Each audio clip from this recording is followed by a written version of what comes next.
division of integers. Last year we studied about integers. Let's recall the definition. Positive numbers 0 and negative numbers together form a group of numbers called integers.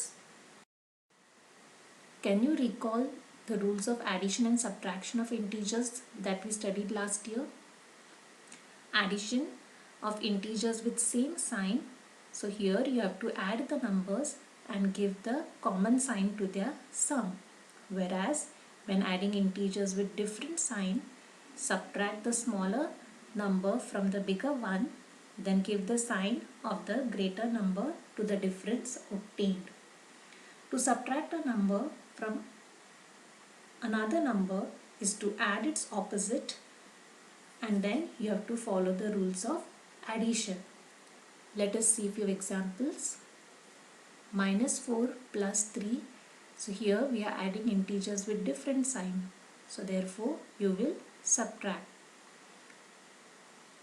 4 minus 3 will give me 1, and here the sign of greater number is negative, therefore the answer will be negative. So -4 plus 3 will give me -1. Addition of integers with same sign, so therefore you will add.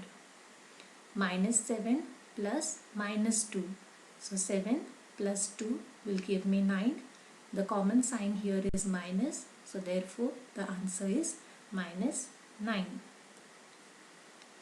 8 minus of -3. Subtracting integers with different sign, so therefore first you will add the opposite and then follow the rules of addition. So 8 minus will become plus, -3 its opposite is +3. Therefore 8 plus 3 will give me 11. Let's move on to multiplication of integers. Here are the rules you will use to multiply integers. First one, the product of two positive integers is a positive integer. The product of two negative integers is a negative integer. The product of one positive and one negative integer is always a negative integer. So using these rules, let us start with practice set 8. First sum, 9 into -4. So here we have one integer positive whereas the other integer is negative. So therefore the product will be negative. So 9 into -4 will give me -36. Similarly 8 into -7. So here one integer is positive whereas the other integer is negative. Therefore the product will be a negative integer. So 8 into -7 will give me -56. Third example, -12 into -7. Here both the integers are negative, so therefore the product will be positive. So -12 into -7 gives me 84. Here one integer is negative whereas other integer is positive. So therefore the product will be negative. So -7 into 15 gives me -105. Students, here are few sums for you to practice.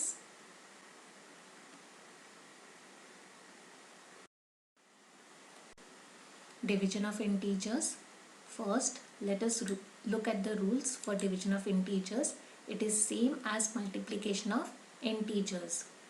The quotient of two positive integers is a positive number.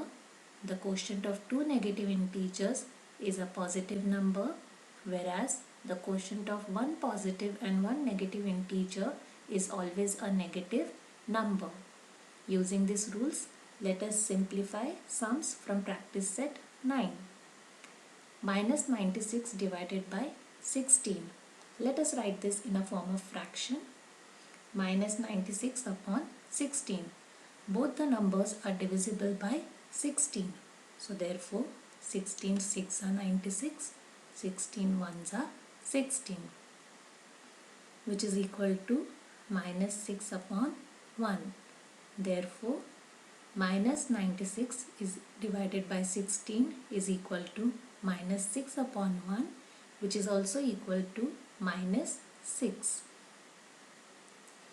Second sum, 38 divided by minus 57. Let us write this in a form of fraction. 38 upon minus 57. Both the numbers are divisible by 19. So therefore 19 2s are 38, 19 3s are 57. Let's write the fraction minus 2 upon 3. Here we have one positive integer while the other integer is negative. Therefore the quotient will be negative.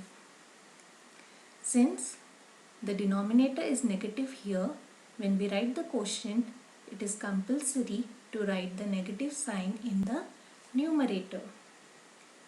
So therefore 38 divided by minus 57 is equal to minus 2 upon 3. Third example, 9 divided by minus 54. We write this in a form of fraction, 9 upon minus 54. Both the numbers are divisible by 9. Therefore 9 ones are 9, 9 6 are 54. The quotient here will be minus 1 upon 6. Therefore 9 divided by minus 54 gives me minus 1 upon 6. Fourth example, minus 150 divided by minus 25. Write this in the form of fraction, minus 150 divided by minus 25. Both the numbers are divisible by 5. So therefore 5 30s are 150, 5 5s are 25. Again 30 and 5 are divisible by 5. Therefore 5 6 are 30, 5 ones are 5. Since both the numbers are negative, the quotient will be positive. Hence the quotient will be 6 upon 1. Therefore minus 150 divided by minus 25 is equal to 6 upon 1. Students, here are few sums from practice set 9 for you to try. Write 3 division of integers such that the fractional form of each will be 24 upon 5. To write a 3 division of integers, I need to find the equivalent fraction of 24 upon 5. In the previous classes, we have studied about equivalent fractions. Equivalent fractions have same value even though the numbers are different, and all equivalent fractions reduce to the same fraction in their simplest form. So let us take one example. 24 into minus 1 divided by 5 into minus 1. Here I have multiplied the fraction 24 upon 5 with the same number, okay, to find the equivalent fraction, which is equal to minus 24 upon minus 5. Similarly, I can take any random number to find equivalent fraction. You have to multiply the same number in the numerator as well as in the denominator. So here are the equivalent fractions, 48 upon 10 and minus 72 upon minus 15. So therefore 24 upon 3 is equal to minus 24 upon minus 5, which is equal to 48 upon 10, which is equal to minus 72 upon minus 15. Let us write the final statement. 24 divided by minus 3, 48 divided by 10 and minus 72 divided by minus 15 are 3 division of integers such that the fractional form of each is 24 upon 3. Student, try this example yourself. Write 3 division of integers such that the fractional form of each will be minus 5 upon 7. Thank you.